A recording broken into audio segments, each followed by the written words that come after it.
Ok.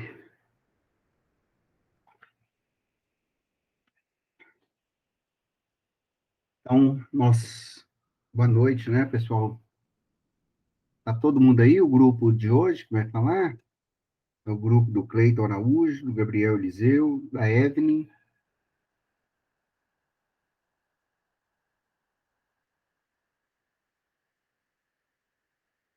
e do Cristiano. Parece que são dois grupos hoje, né? O grupo da Luana, Luana Pereira? Da Luana Pereira. Quem é o grupo seu, Luana?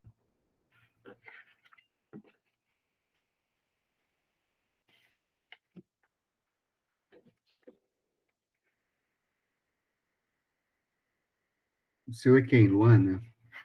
Só para mim anotar aqui. Professora Luana, eu e o João, José. José Afonso? Isso. José Afonso. O livro José ficaram Afonso, foi? Luana e eu. Foi o... Oi? O livro o Gabriel, foi... Não, Gabriel, A Era o dos livro. Direitos. A Era dos Direitos.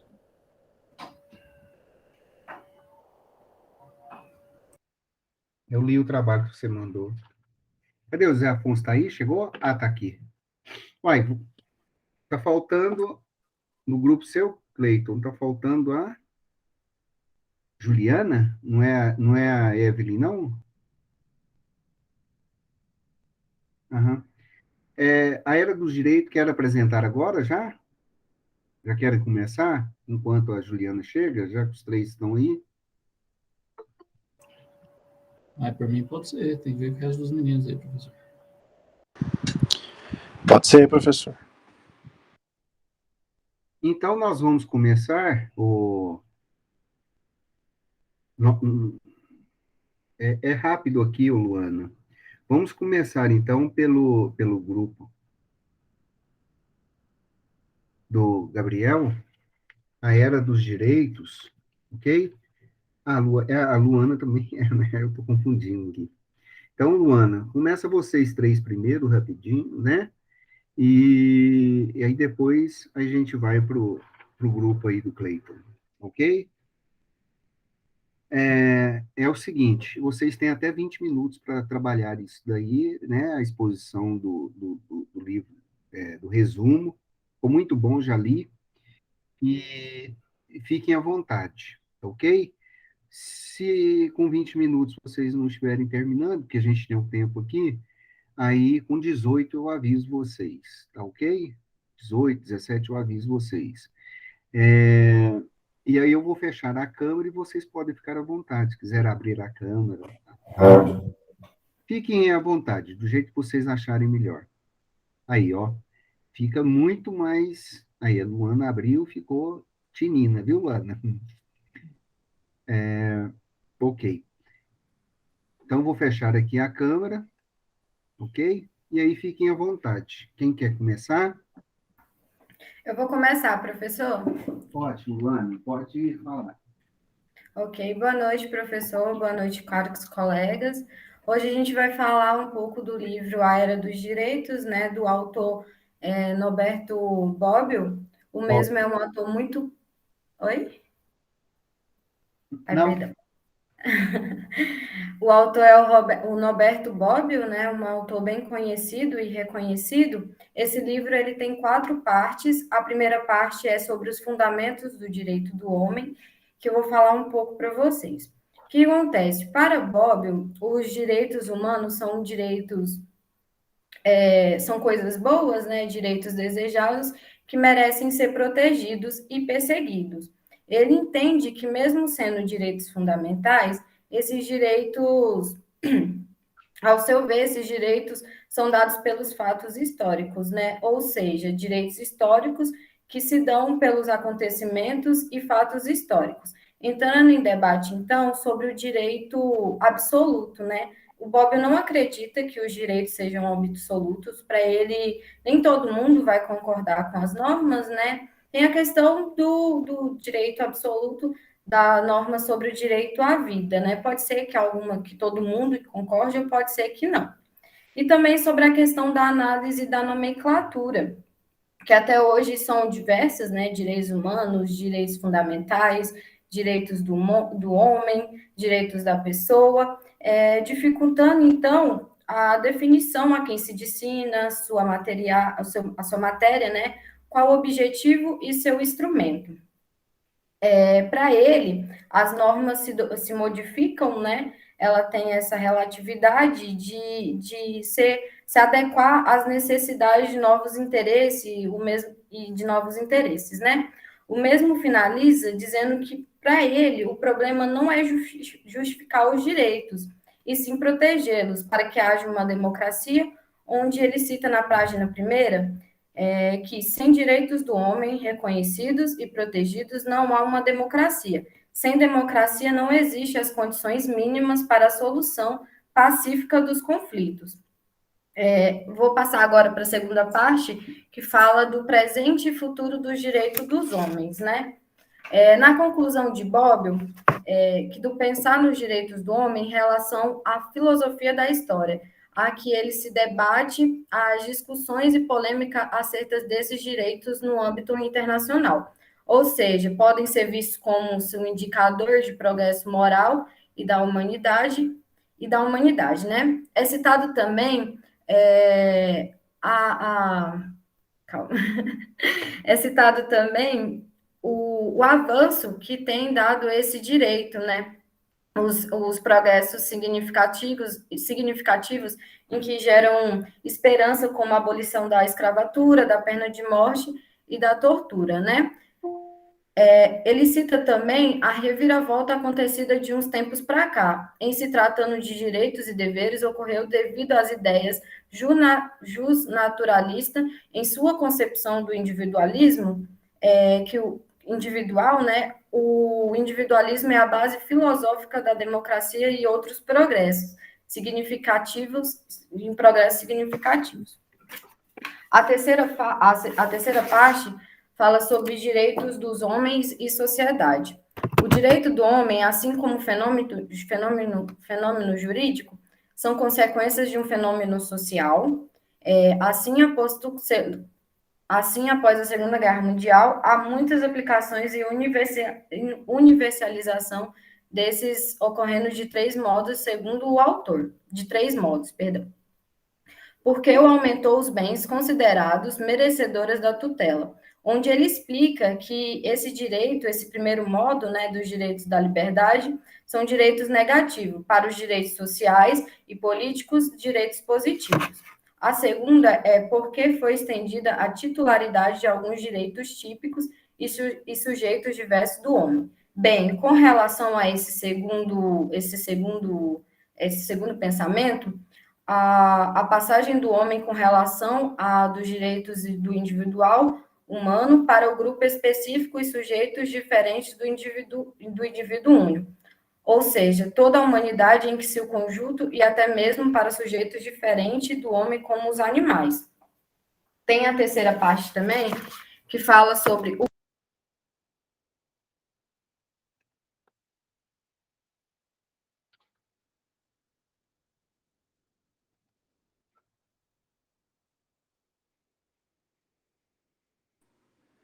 Luana, Luana, você tá com o microfone desligado. Isso. Deu certo? Aí, deu certo. Onde que parou para vocês? Na primeira, na letra, na segunda parte ou na terceira? Terceira. Na terceira? Tá. Isso. Porque o próprio homem não é mais considerável como ente genérico ou homem abstrato, mas é visto na concreticidade ou na especificidade de suas diversas maneiras de ser em sociedade, como crianças, idosos e doentes, etc. Bem, ele explica que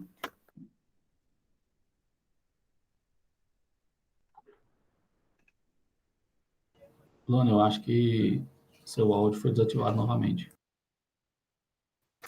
Gente, perdão, é meu computador que está bugado.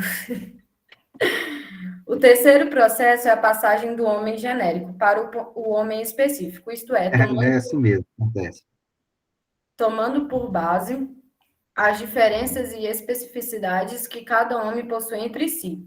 Ele concorda, então, que com a ideia de essa transição ocorrida em relação aos direitos do homem foi de extrema importância e muito positiva para toda a humanidade, pois agora não só o homem possui essas garantias, mas físicos e mentais também, sendo todos titulares de direitos independentes de sua raça, cor, língua, cultura, etnia, poder econômico e etc. Agora, meus colegas vão dar continuidade no trabalho para vocês, tá? Boa noite, professor. Boa noite aí, pessoal. Boa noite, Não vou ligar a câmera não, senão vai queimar aí o aparelho de vocês. Bom, Muito boa. o Bobbio agora ele começa a falar sobre a Revolução Francesa e os direitos do homem, em que ele cita outros filósofos como Kant e Russell. Ele começa falando, segundo Kant, a Revolução Francesa representou a primeira vez que houve exercício do direito do povo de decidir seu próprio destino, direito de liberdade e um de seus sentidos, ou seja, o direito que tem o povo de não ser impedido por outras forças de dar a si mesmo uma constituição civil que ele crê boa. Kant, fora fortemente influenciado pelos seus ideais de revolução, o que se evidencia pelo seu conceito de liberdade. A liberdade jurídica é a faculdade de só obedecer às leis externas, às quais pude dar o meu assentimento. Claramente inspirado em Russell, a liberdade é a obediência à lei que nós mesmos prescrevemos. Hegel, por sua vez, considerou a revolução como uma esplêndida aurora, como se então tivesse finalmente ocorrido a verdadeira conciliação do divino com o mundo. Convicto de que a revolução iniciou-se em uma política de afirmação dos direitos naturais, liberdade e igualdade. O Bobbio cita que a primeira defesa que se conhece de declaração está na obra de Thomas Paine, Os Direitos do Homem, de 1791. Paine justifica os direitos do homem através da religião, isto é, seria preciso transcender a história e chegar ao momento da origem, quando o homem surgiu das mãos do Criador. Dessa forma, antes de ter direitos civis, o homem teria direitos naturais e estes seriam fundamentos daqueles. Ambas as declarações consideram os homens de forma singular, cada qual com seu direito, sendo que este é o anterior à sociedade, mas a Declaração Francesa invoca a utilidade comum, para justificar distinções sociais, afirmando a exclusividade ou direito dos indivíduos, enquanto que a norte-americana ressalta que a finalidade da associação política é alcançar o bem comum. Ainda saber qual das revoluções foi ética e politicamente superior a muitas controvérsias, mas Bobbio confirma que foi a Declaração Francesa que constituiu o ponto de referência em defesa ou não da liberdade. A base da doutrina da Declaração Francesa está nos seus 3 artigos inaugurais, que são eles. O primeiro, condição natural dos indivíduos precede a sociedade civil, ideia esta que foi mantida no primeiro artigo da Declaração Universal dos Direitos do Homem. Fala da igualdade de direitos. A segunda parte, a finalidade da sociedade política vem depois do estado da natureza. O objetivo das associações políticas seria o de garantir os direitos naturais, liberdade, propriedade, segurança, residência, a opressão, dentre outros. Este artigo especifica quais os direitos de serão iguais. E depois vem o princípio da legitimidade do poder, cabe à nação. A declaração, no entanto, foi acusada de ser demasiadamente abstrata e de ser excessivamente ligada a uma classe particular. Agora vem o segundo tópico, que é a herança da Grande Revolução. O autor enfatiza o marco histórico representado pela Revolução Francesa, visto que esta apresentou o fim do regime feudal e a aprovação da Declaração dos Direitos do Homem. A declaração foi precedida pelos Bill of Rights, que eram declarações de algumas colônias norte-americanas contra a metrópole. Muitos autores fazem comparação do fato e valor entre as duas, o que não é produtivo, segundo Bobbio, que afirma não ser possível comparar uma guerra de independência com a derrubada de um regime político e de uma ordem social, declaração. Pode-se afirmar, no entanto, que os norte-americanos desempenha um papel importante na elaboração da Declaração Francesa. Neste ponto, há uma distinção entre o conteúdo da declaração e a ideia de declaração, que prescindirá uma Constituição com relação à ideia. A influência da Declaração Americana é inquestionável. Já quanto ao conteúdo, não se pode deixar de frisar que ambos deveriam do direito natural. Dessa forma, considera-se que o homem possui direitos anteriores à instituição do poder civil, mas que deverão ser respeitados e conhecidos por esse poder. São direitos imprescindíveis, ou seja, não perdem pelo não exercício. Dessa forma, quando os indivíduos eram considerados como membros de um grupo social, originalmente não nasciam livres nem iguais, somente utilizam o conceito de Estado original, no qual os homens se submetem apenas às leis naturais. E que se pode afirmar efetivar o seguinte conteúdo do artigo 1º da Declaração Universal dos Direitos do Homem: todos os homens nascem livres e iguais em dignidade e direitos. Como se pode observar, houve evidente inversão de perspectiva, passando o poder político a proceder de baixo para cima, e não o inverso. Dessa inversão de perspectiva, temos o nascimento da democracia moderna, em detrimento de concepções individualistas. A democracia não mais considera como o poder do povo, mas sim como o poder dos indivíduos, individualmente, de todos os indivíduos que compõem a sociedade, regidos por regras, onde cada um possui o direito de participar da tomada de decisão. A democracia moderna encontra sua base nos cidadãos. Concluindo, as constituições consideradas democráticas devem conter direitos individuais e ainda considerar que a liberdade do cidadão em singular está acima do poder do governo. Ainda não deverá considerar que esses cidadãos controlam, de acordo com suas liberdades, o poder dos governantes. E a última parte minha aqui, Kant e a Revolução Francesa. Atualmente, a responsabilidade do ser humano assume dois significados. O primeiro de levar a conta as consequências do próprio ato e o segundo de responder pelas ações ante seu próximo. Neste capítulo, o autor refere-se à ambiguidade da história, dizendo que hoje ela é maior do que nunca. Procura esclarecer se o mundo dos homens se dirige para a paz universal ou para a guerra. Bob enfatiza a ideia de um sujeito universal, ou seja, a atribuição de poderes próprios a um sujeito diferente do homem singular, o qual permitiria apenas uma reconstrução conjetural, o que para Kant seria apenas uma ideia ilusória.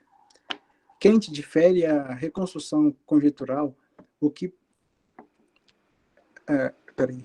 história conjetural apenas profética, sendo essa a única capaz de evitar a guerra, em harmonia com os direitos naturais do homem singular, de modo aqueles que obedecem à lei poderão sempre ela legislar.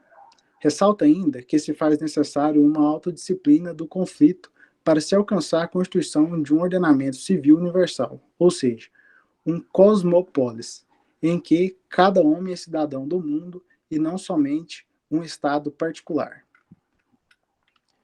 E finalizando, para o filósofo, além das relações entre estados e estados, devem haver uma relação entre cada estado particular com cidadãos de outros estados, surgindo uma reciprocidade entre o direito de vista do cidadão estrangeiro e o dever de hospitalidade do estado visitado. Concluindo, diz Kant que o direito cosmopolita seria necessário para o surgimento de uma paz perpétua e criação de um direito público geral. Para o autor, o único sinal de um seguro movimento histórico seria o reconhecimento e uma garantia cada vez maior dos direitos do homem. Agora eu vou passar aí para a parte do Gabriel. Bom, professor, novos colegas, dando continuidade ao texto, a gente percebe que toda essa literatura, né, todo esse conteúdo existente nesse trabalho do Norberto Bobbio, ele aborda muito a questão da liberdade, dos direitos, das garantias, que a nossa própria Constituição, ela traz para nós na atualidade. Mas é engraçado que quando a gente vai fazer uma análise crítica desse texto, até pegando como gancho as palavras da Luana e do José Afonso, a gente vê que o autor foi muito inteligente na construção de todo esse material. porque quando ele fala, né, ele vai direcionando o leitor para essa parte final, e a parte final é justamente um tema que é impactante, bastante discutido, mesmo de uma forma sazonal. Existem alguns períodos que ele é discutido de uma maneira mais intensa, existem períodos que ela acaba perdendo um pouco a força, mas é que é justamente sobre a pena de morte. Então, o autor, ele inicia tratando todo o texto, né, confrontando opiniões antagônicas de alguns autores em relação a outros, e aí, no final, ele joga esse título, esse tema, que é mais ou menos uma bomba para acalorar toda essa discussão e direcionar o leitor para uma reflexão final. Então, nessa parte do trabalho, ele já começa, né, esse terceiro capítulo, terceiro, quarto capítulo, demonstrando no próprio título a sua opinião pessoal a respeito da pena de morte. Então, o título diz Contra a Pena de Morte. E aí, quando ele traz essa temática, o Norberto Bobbio, um cientista muito sábio, né, ele acabou iniciando a discussão a respeito da pena de morte, afirmando que, por mais que seja um tema milenar, um tema secular... Gabriel, desculpa interromper, o seu áudio está bugando. Tá bugando? Tá, aqui para mim ele tá batendo, tá bem como se estivesse falando perto do fone. Melhorou? Agora melhorou para mim. Obrigada. Por nada. Então, dando continuidade,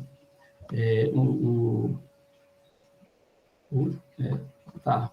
Pessoal, assim, se o áudio estiver ruim, vocês avisam. Mas agora deu uma melhorada ou não? Não, tá melhor agora, tá bom. Tá melhor? Tá. Uhum. Então, o Norberto Bobbio, ele começa nessa discussão a respeito da pena de morte, afirmando que esse tema, por mais que ele seja bastante antigo, ele não é discutido, nunca foi discutido da maneira que deveria ser. E aí, quando a gente pensa, né, sobre a pena de morte no tempo cronológico, isso aí não é uma coisa atual, não é uma coisa inédita. A gente sabe que no século X, XI, XII, né, lá no início desse tempo cronológico, a própria Igreja Católica ela já praticava essa pena de morte. Então, a gente tinha os tribunais de Inquisição, esses tribunais de Inquisição, eles acabavam perseguindo aquelas pessoas que eram contrárias às ideias da Igreja, né? Então, eu sou católico, mas é a parte histórica que a gente tem que discutir. Então, a própria Igreja Católica, ela criava, em função do poder, algumas normas, algumas regras vinculadas à religião, onde o cristianismo ele era difundido. Aquelas pessoas que eram contrárias ao cristianismo, ou aquelas pessoas que difundiam algo diferente daquilo que era padronizado pela igreja, elas eram perseguidas, eram queimadas em praça pública, elas eram excomungadas, eram deportadas para outro país, eram mandadas para a Espanha, para Portugal. E a gente tem até um tribunal, né, naquele período, que julgava essas pessoas, e aí você acaba trazendo, então, algo que é discutido no dia de hoje, mas que já ocorre, né, de uma forma muito, muito antiga. E aí, quando ele traz essa discussão para a atualidade, é normal, né, que nesses trabalhos eles confrontam as ideias. Então, o Norberto Bobbio, ele traz três principais pesquisadores, três trabalhos, três ideias diferentes. Uma é do Kant, uma é do Hegel e a outra é do Beccaria. E, por fim, tem um confrontamento também de outro cientista, que é o Robespierre. E o que ele traz nessa discussão, de uma forma da essência dela? Que algumas pessoas, elas tratam a pena de morte, principalmente o Kant e o Hegel, eles acreditam que a pena de morte ela deve existir. E a argumentação deles é justamente em função de uma forma de você conseguir intimidar aquela pessoa. Ou então, pensando que aquelas pessoas, né, que você tenta trazer para elas a ideia do que deve ser feito dentro da legalidade, quais são as condutas corretas, e essas pessoas, elas desrespeitam essa conduta, o Estado, na época, né, ele tinha essa função, já que ele está causando prejuízo, já que ele está trazendo um prejuízo tanto para o Estado quanto para terceiros, no caso de homicídio, alguma coisa nesse sentido, essas pessoas, elas não deveriam ter o direito de viver também. Então, é mais ou menos aquela ideia olho por olho, dente por dente. E aí já outros pensadores, eles pensam, né, eles argumentam, que é o caso desse Baccarat, inclusive ele escreveu um livro, ele diz o seguinte, a linha de pensamento dele, ele afirma que essa pena de morte, ela tem uma função exclusivamente intimidatória. Então, assim, a finalidade da pena é justamente intimidar a pessoa para que aquelas outras pessoas que presenciarem isso ou ficarem sabendo dessa notícia, elas deixem de cometer aquele delito, aquela conduta que é criminalizada pelo Estado. Então, ele diz que, no caso da pena de morte propriamente dita, essa intimidação, ela não é válida, ela não tem um resultado imediato. É muito melhor você aplicar, às vezes, uma pena mais extensa do que uma pena muito intensa. A pena de morte, propriamente dita, é uma pena intensa, o cara não tem a possibilidade de sobreviver. Nem na época da Igreja Católica, né, as defesas eram muito subjetivas, então acabava que aquele poder, juntamente com o rei, aquele poder, aquela mão pesava muito em cima daquelas pessoas que estavam sendo julgadas. E aí o Baccarat, ele defende, de certa forma, que a pena de morte ela não deve existir, que ela é uma aberração, né, de certa forma, um exagero, um abuso por parte do Estado, porque tem outras maneiras, né, algumas penas alternativas, que você gera uma reflexão na cabeça desse apenado e impede, né, que ele, possivelmente, no futuro, cometa os crimes novamente. E já o Kant e o Hegel já é uma visão um pouco mais radicalista.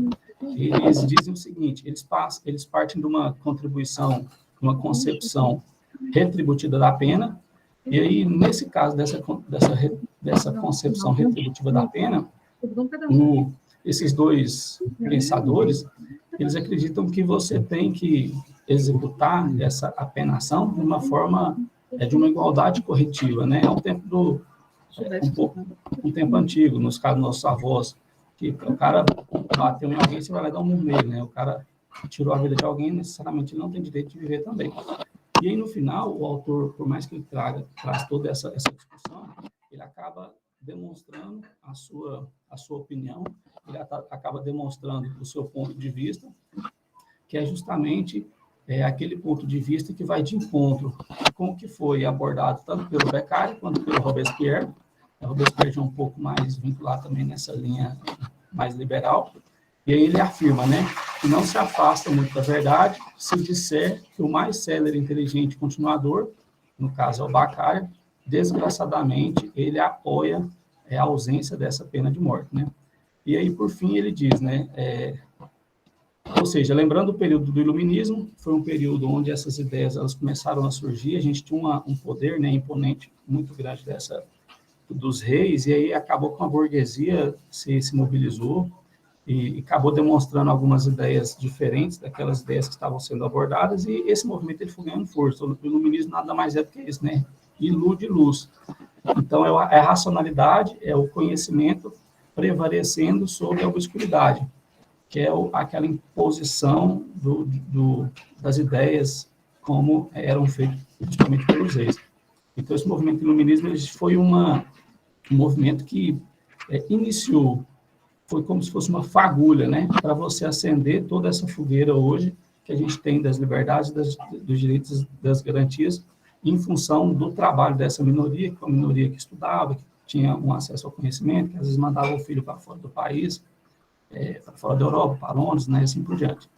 E aí, de certa forma, o texto, o autor, né, traz esse resultado final, essa ideia final, afirmando que ele também não é favorável, e assim, a gente acaba concluindo essa apresentação, até gerando uma dúvida, né, gerando uma pergunta, na verdade, perguntando para todo mundo que está acompanhando, para gerar uma reflexão, será que a pena de morte, ela deve existir ou não? É uma pergunta que a gente sempre discute, eu acredito que, não sei se é a alternativa mais correta, mas pode ser um dia analisada, né? Dependendo de como o país volte a ficar, né? A gente enfrenta, a gente vê, de certa forma, em alguns casos, o Estado ele já não tem mais controle, a ressocialização ela não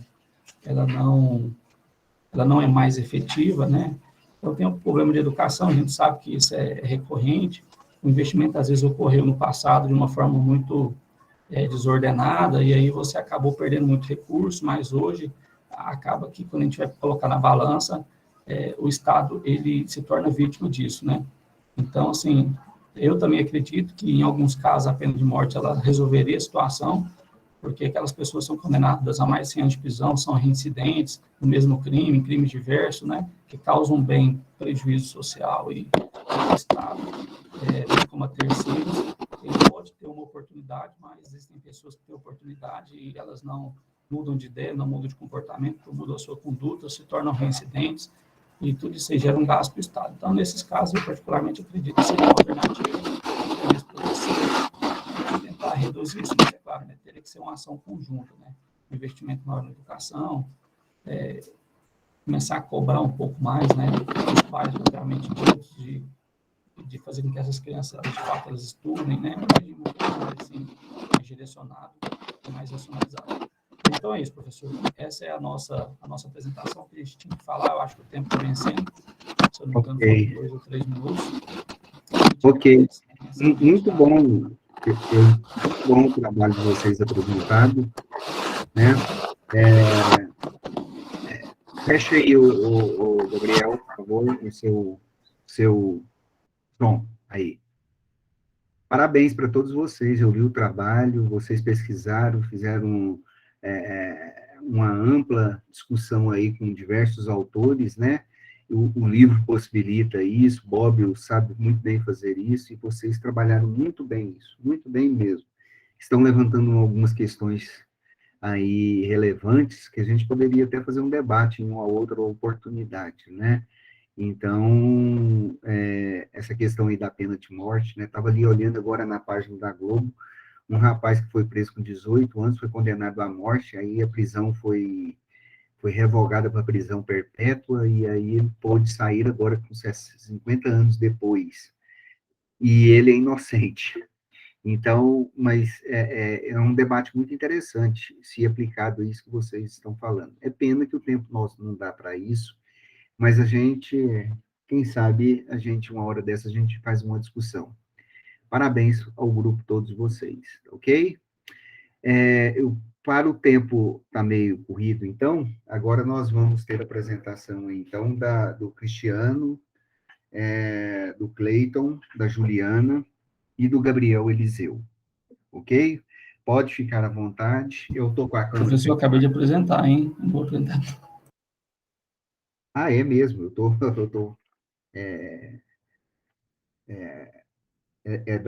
o Cristiano, é o Cleiton Araújo e a Juliana, né? Isso. Não é isso mesmo? Então, cadê o Cleiton? Cleiton.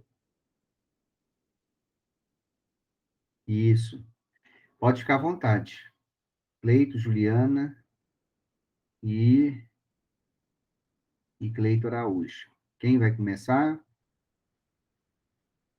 Eu vou iniciar, professor. Tá dando para ouvir aí? Tranquilo, sem problema algum. Pode ficar à vontade, tá bom? Aí...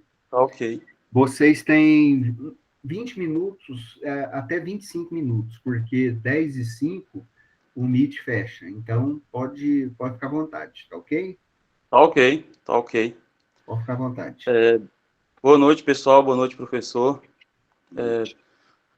O nosso resumo foi relativo ao livro A Revolução dos Bichos, de George Orwell.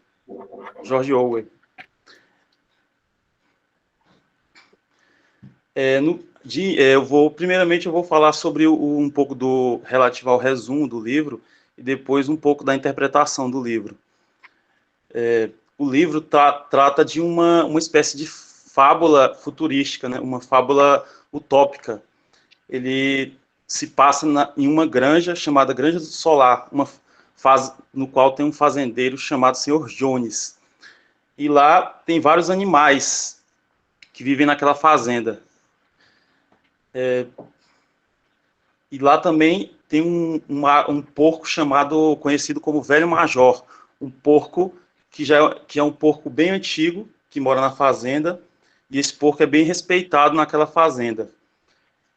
E certo dia, ele quer fazer uma reunião para passar suas ideias aos demais animais daquela fazenda.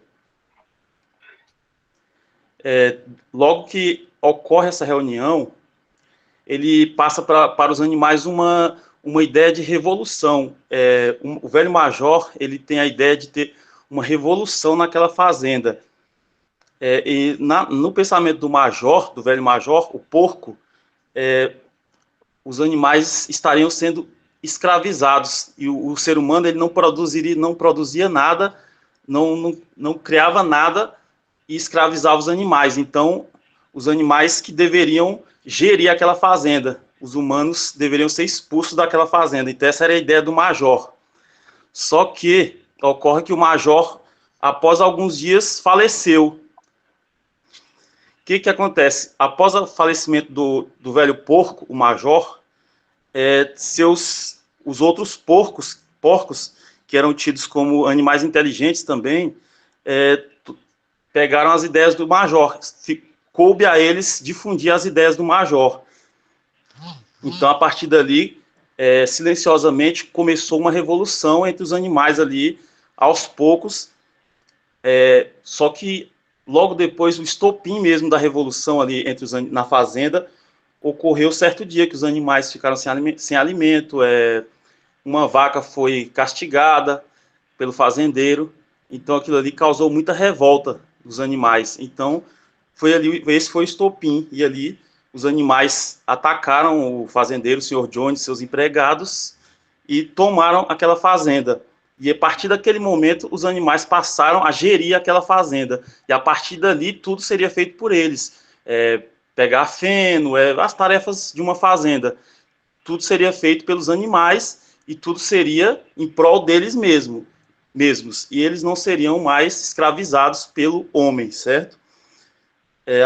No caso, isso até mais ou menos inicialmente ali a parte do livro fala disso. Essa linguagem utilizada nessa fábula é uma linguagem figurada, né? Uma linguagem que o autor Orwell utilizou para falar da revolução. Claramente ele estava se referindo ao, no caso, o major seria Marx. Napoleão, havia um porco chamado Napoleão que se referia a Stalin, e o Bola de Neve se referia a Trotsky. Então, cada animal ali representava um personagem da Revolução Comunista de 1917. Então, tudo era ali figurado. George Orwell, desculpa a pronúncia, utilizou essa fábula para ilustrar ali vários personagens da Revolução totalitarista de Stalin. Então, ele utilizou ali toda uma... E, inclusive, George Orwell, ele era aliado... Ele era aliado da Revolução... No caso, Stalin, nessa época, na União Soviética, ele era aliado... Era um país aliado.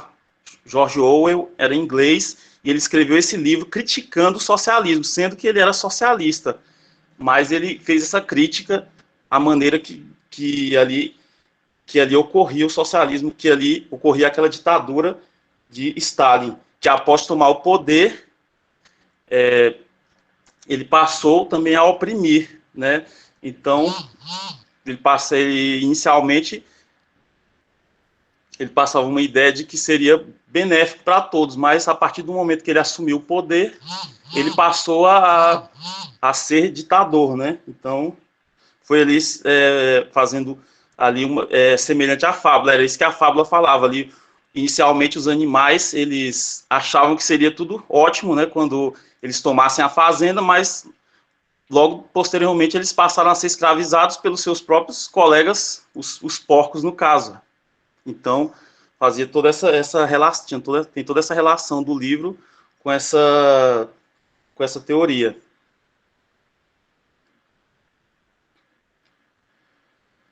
No livro, tem uma certa parte que fala que os porcos ficavam sempre com as maçãs e com o leite. Então, os porcos, cada vez mais, eles tinham regalias.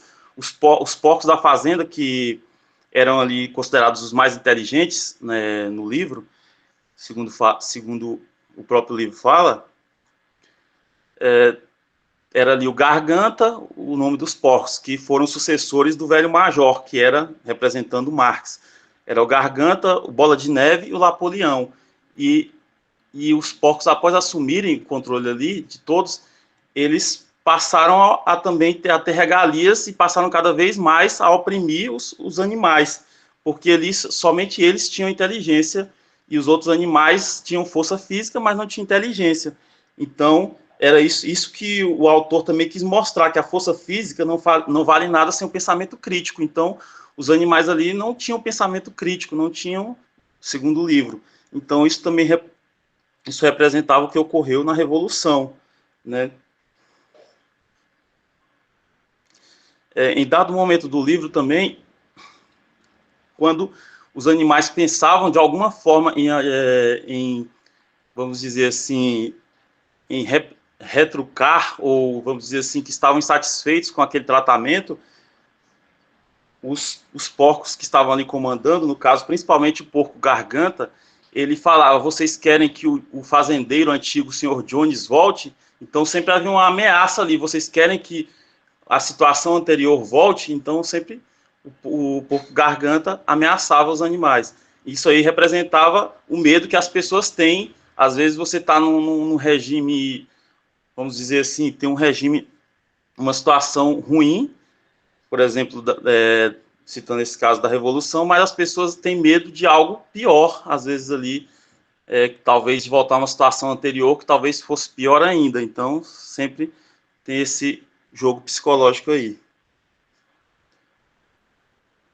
E é isso, isso aqui que eu falei um pouco do livro é mais ou menos os primeiros capítulos, 4 capítulos do livro, que esse livro tem 10 capítulos, A Revolução dos Bichos, e os meus colegas vão dar continuidade. Ok. Oi, boa noite para todo mundo. Vou continuar falando, dando continuidade ao que o Cleiton falou. Com a revolução dele, eles criaram os princípios do animalismo, que eu vou ler aqui para vocês. São 7 mandamentos. Qualquer coisa que ande sobre 2 pernas é inimigo. O que anda sobre 4 pernas ou tiver asas é amigo. Nenhum animal usará roupa. Nenhum animal dormirá em cama. Nenhum animal beberá álcool. Nenhum animal matará outro animal. Todos os animais são iguais.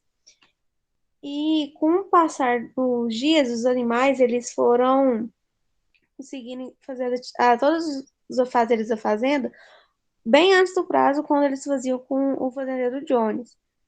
Eles trabalhavam menos e tinha mais regalias. Só que com o passar do tempo, os porcos eles foram modificando os mandamentos a favor deles. E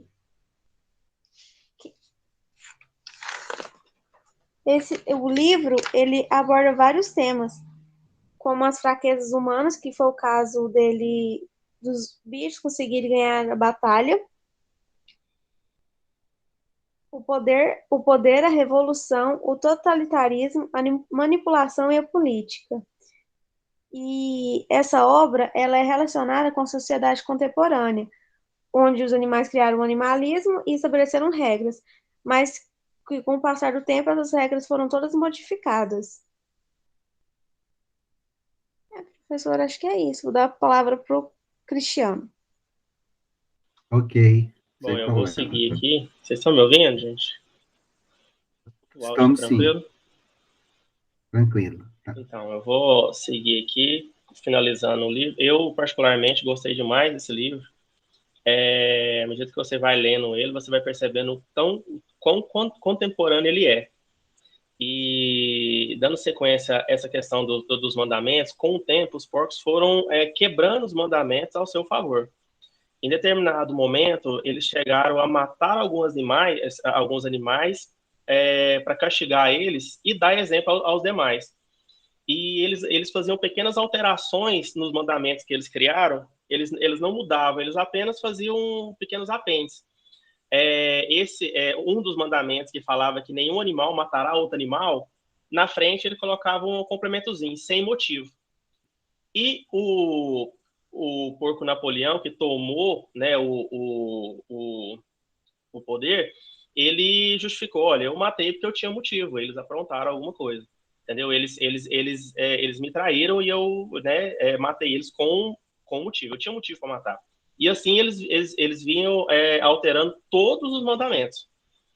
E com o tempo, a condição de vida dos animais sempre piorava, exceto a dos porcos, né? E dos cães também, né? Porque os porcos, eles fizeram com que os cães fossem como se fosse uma espécie de exército. Mas eles não passavam que essa situação estava piorando. O porco garganta, ele era uma espécie de mídia, ele fazia a mídia do governo dos porcos e sempre colocava que ele fazia o jogo de números, colocando de forma que a coisa estava boa. Olha, gente, está ruim hoje, mas antes era muito pior. E isso é uma situação, é uma coisa passageira. E os animais sempre trabalhando a fim de construir um moinho. Eles tinham o objetivo de construir um moinho para dar um conforto a mais para os animais. Eles queriam levar energia elétrica, né, para o celeiro, que era onde os animais ficavam. E eles sempre nesse trabalho. O Garganta, que fazia essa espécie de mídia, né, pro governo, dava títulos, né, pro Napoleão, né, como se fosse um herói de coisas que ele não enaltecia os feitos, né, de Napoleão, mas coisa que ele nunca tinha feito. Mas, assim, aquela coisa, você fica repetindo várias vezes, né, com o tempo os animais vão acreditando naquilo. Os animais que tinham a força, né, os que trabalhavam, dá a entender que eles não tinham muita questão do raciocínio, né? Eles não pensavam muito. E o que era colocado na cabeça deles, com o tempo, aquilo ficava. Na fazenda, existiam algumas riquezas, né, além do que eles produziam, né, e tinham algumas riquezas que eram uma madeira que o antigo proprietário deixou lá, e eles precisavam de vender essa madeira para comprar os equipamentos para fazer o moinho funcionar. E eles começaram a negociar com as fazendas vizinhas, que até então eram inimigas. Eles tentaram influenciar essas fazendas para que os animais também fizessem uma revolução, mas os animais dessas fazendas não entraram nessa. E eles começaram a negociar essa madeira, né? Tinham 2 fazendas interessadas, e uma delas comprou, só que pagou com dinheiro falso. Eles foram, os animais foram enganados. Dias depois, a granja ela foi atacada, né? Os humanos, né, que estavam de fora vendo aquela situação, que eles não aceitavam a fazenda ser tomada por animais, e eles queriam tomar a fazenda, e a fazenda foi atacada, o moinho que estava pronto, a construção estava pronta, faltavam só os equipamentos, foi destruído, alguns animais morreram, outros feridos, mas a fazenda não chegou a ser tomada. Os porcos, eles viviam dentro da casa, onde os humanos moravam, eles saíram do celeiro e foram para casa. E dentro dessa casa, eles começaram a utilizar os utensílios da casa, né? A mesa, as porcelanas, e acharam uma adega de uísque em que os porcos se embebedaram um dia, e inclusive o Napoleão achou que ia morrer. Ele nunca tinha tomado álcool, então ele de ressaca ele achou que ia morrer. Só que ele viu que aquilo era bom, né? Nessa revolução, os líderes antigos tinham separado uma parte da fazenda para os animais que trabalhassem, quando ficassem mais velhos, se aposentassem. E o porco Napoleão viu que o uísque era uma coisa bacana e fez o seguinte, ordenou que arasse essa terra reservada a esses porcos para plantar cevada para a produção de uísque. Ele pediu uma literatura para o humano que utilizava ele, fazia essa ligação com o mundo externo, para ele aprender como fazer uísque. E um dos mandamentos que estavam escritos lá no mural do celeiro, que era nenhum animal beberá álcool, foi alterado para que nenhum animal beberá álcool em excesso. Nada muito diferente do que é feito hoje, né? A lei ela vai ficando ali pequenos adendos ali só para adequar a vontade dos que estão no poder. Os filhotes dos porcos, eles já não se misturavam mais com os filhotes dos outros animais. Eles já ficavam separados, os ensinamentos para eles já era feito diretamente pelo Napoleão. Então, ali já mostra que eles já se consideravam uma classe privilegiada, entendeu? E realmente eles eram. Ali eles estavam privilegiados.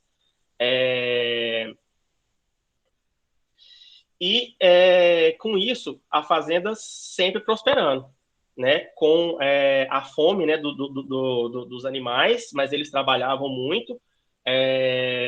O Garganta sempre vinha com discursos de, olha, isso aqui tá ruim hoje, mas vai melhorar. E a fazenda prosperava, mas ninguém ficava rico, exceto os porcos e os cães, né? Os cães eram o exército, né, do pessoal que estava no poder. Tem um fato que eu achei que o livro ele descreveu deu uma certa ênfase, que foi a morte de um dos animais que mais trabalhavam, que era o Sansão. O Sansão era um cavalo muito forte, que ele trabalhava muito, e em um certo ponto ele chega a adoecer. O moinho foi destruído uma vez, não tenho certeza se uma ou duas, e aí ele chega a adoecer, e o Napoleão fala, não, pode deixar que eu vou cuidar dele. E certo dia chega uma carroça na promessa de levar ele para o hospital, mas os animais veem que nessa carroça está escrito que era uma carroça de um carniceiro. O livro fala carniceiro, no filme fala que era uma fábrica de cola. Então, fato é que eles iam levar o cavalo para morrer. E cita também que nenhum animal chegou a se aposentar. Então eu fiquei na dúvida o porquê dele fazer isso, mas eu acredito que seja como o espaço para aposentadoria já tinha sido reservado, talvez para que nenhum animal se aposentasse, não diferente do que acontece hoje, né? Nós, animais que estamos aqui embaixo, a chance de se aposentar é muito difícil, é mais fácil morrer primeiro, né? E então, o tempo foi passando, muitos animais que participaram da Revolução foram morrendo, e com o tempo, os princípios iniciais da Revolução foi se perdendo, né? Só os animais mais antigos, os poucos que restaram, e os porcos, né? Que sabiam os reais motivos, mas que faziam questão de esquecer. O novo moinho foi construído, reergueram, né? O novo moinho já estava na construção de um segundo moinho. A promessa daquele primeiro moinho trazer o conforto para os animais não foi cumprida. Esse moinho ele foi trazer riqueza, né? Para a granja, e partiram para a construção de um segundo moinho. Outro fato interessante do livro também, que tinham um grupo de ovelhas que sempre falavam uma frase que condenava, né, os animais que andavam de pé, né, que no caso seriam os humanos. E um certo dia os porcos levaram as ovelhas para um canto, né, da fazenda, para ensinar um novo canto para as ovelhas. E o novo canto que essas ovelhas voltaram cantando dizia o seguinte: que, só um minutinho aqui, 4 pernas é bom, 2 pernas é melhor. Quer dizer, já é uma introdução para que os porcos passassem a andar de pé. E foi o que aconteceu, né? Os porcos, em determinado momento, eles passaram a andar de pé, com chicotes na mão, já utilizavam jornais, rádios, revistas e já se vestiam. Então mostra que os porcos eles já iam para um caminho que se assemelhava demais aos que os humanos faziam, né? Que no caso era o Sr. Jones, que era o antigo dono da fazenda. E o livro dá esse tempo que uma semana mais tarde, uma comitiva de charretes chegou, né, à granja com granjeiros vizinhos, né, com humanos vizinhos, para conhecer o trabalho da propriedade. E que fizeram um banquete, né? Eles estavam numa mesa, e dá o número de que eram 6 porcos e 6 humanos, e que estavam conversando, e que os granjeiros falavam, nossa, vocês estão produzindo muito bem, a gente vai implantar isso na nossa granja também. E os animais foram para a janela para ver aquela confraternização, que todo mundo se confraternizando, os porcos sentados à mesa, já andavam de pé, né? E no momento em que os animais viram tudo aquilo, já estavam voltando para o celeiro para dormir, porque, né, já viram que os porcos estavam muito iguais aos animais. O final do livro é interessante, que fala que ouviram-se gritos, né, e um barulho, uma confusão, troca de agressões, e a origem disso era pelo fato de que um granjeiro vizinho e o Napoleão haviam jogado ao mesmo tempo na mesa, eles estavam jogando carteado, jogado ao mesmo tempo na mesa, asas de espada. No baralho a gente sabe que não tem 2 asas de espada, só tem um, então alguém estava roubando, né? E ali fala, no final fala que 12 vozes gritavam com ódio, não sabiam quem era homem e quem era porco. Quer dizer, no final das contas, os porcos agiam exatamente como os primeiros homens quem tomava conta da fazenda, né? Os homens que oprimiam, né, os animais. No final das contas, os porcos se tornaram exatamente iguais a eles. Igual eu falo, quem não leu, tiver a oportunidade de ler, é um livro muito interessante, ele é muito contemporâneo, tá? Eu achei interessante demais, fiquei muito feliz por ter esse seu livro do meu grupo. Sinceramente, eu gostei muito do livro, vale a pena ler, e o filme também, apesar de ser bem simplesinho, bem antigo, vale também a assistir, mas sugiro que leia o livro, tá? E é isso, pessoal, acho que não esqueci nada, não. Obrigado aí Ok, pela Cristiano. atenção. Ok.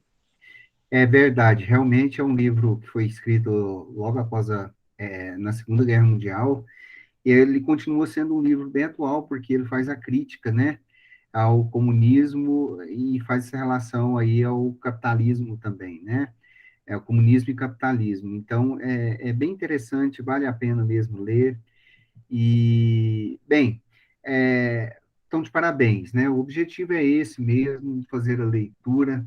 A gente poderia ter muita coisa aí para fazer uma discussão boa, mas também o tempo não dá. Então, de parabéns, tá ok? Isabel. Ah, tá, ok. Beleza, era isso que eu queria, Isabela.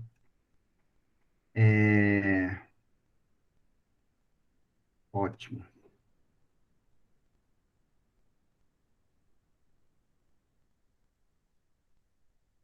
Aham.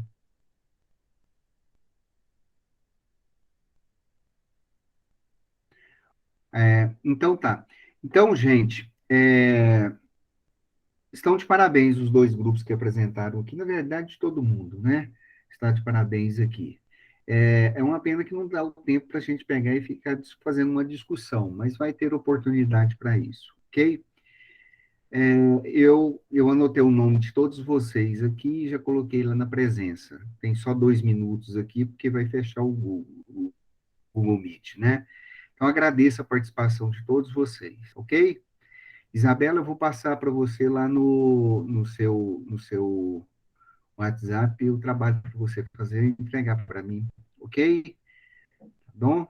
Eu olhei lá e li agora no WhatsApp, tá bom? Gente, obrigado, então, a participação de todos, obrigado, Silvia, Juliana, a Luana Pereira, Yasmin, Cleiton 1, Cleiton 2, a Ana Carolina, tá bom? Cristiano Garcia, Gabriel, Isabela, Afonso, José Afonso, Juliana, Luana Pereira. Obrigado a todos, e aí depois eu vou mandar um comentário nos grupos, para os grupos de cada trabalho que vocês fizeram, ok? Amanhã está disponibilizada essa apresentação de vocês, tá ok? Muito obrigado, então, a participação de todos, todos mesmo, tá joia? Isabela, vou te passar um trabalho para você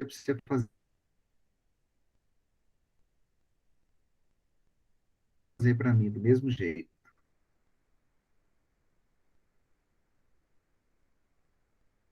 tá ok?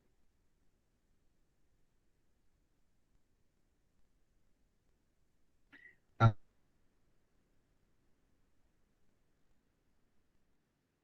lá no grupo, já já. Um abraço para todos. Um abraço. Até mais.